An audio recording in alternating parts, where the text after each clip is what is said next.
Dnes som sa zobudila smutná a bol to taký ten typ smutku, kedy už to nie sú ani myšlienky, ktoré by ma tak rozcítili, ale už je to len ten pocit a iba sa tak vstrebáva, rozlieha sa a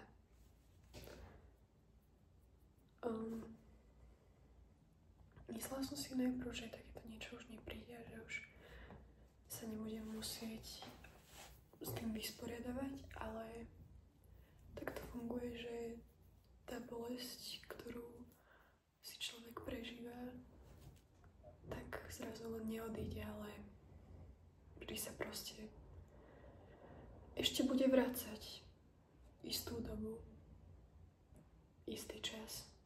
A možno to tak bude pár hodín, možno deň, možno pár dní, ale už to nebude také zlé, ako to bolo na začiatku.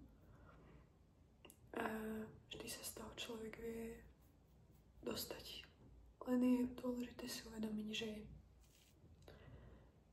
je to len malá chvíľa, je to len obdobie.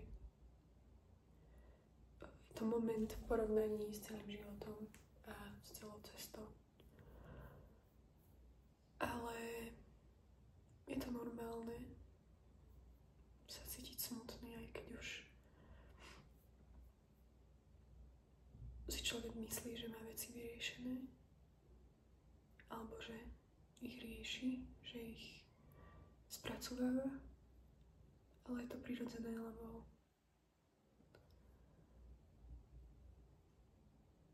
keby na tie veci jednoducho zabudol, tak asi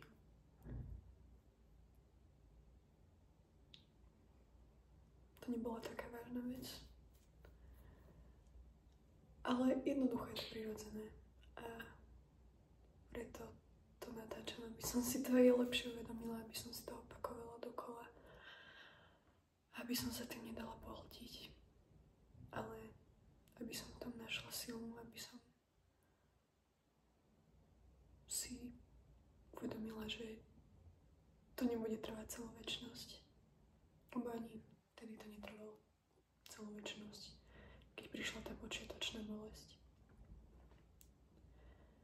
A už teraz viem, že bude lepšie. Vtedy som tomu nechcela uveriť, ale teraz už tomu verím a viem, že bude lepšie. Ale ťažko sa na to prichádza v týchto chvíľach,